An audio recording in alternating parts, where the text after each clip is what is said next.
Magandang hapon po at narito na ang resulta ng ating 5pm Pisas o Lottery Results today.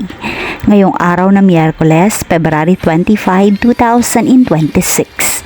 At para po sa draw natin ngayon ay ang 3D Lotto at ang 2D Lotto. At para po sa Lotto More updates, pasubscribe na lang din po ako sa aking channel at pahit na din ng notification bell.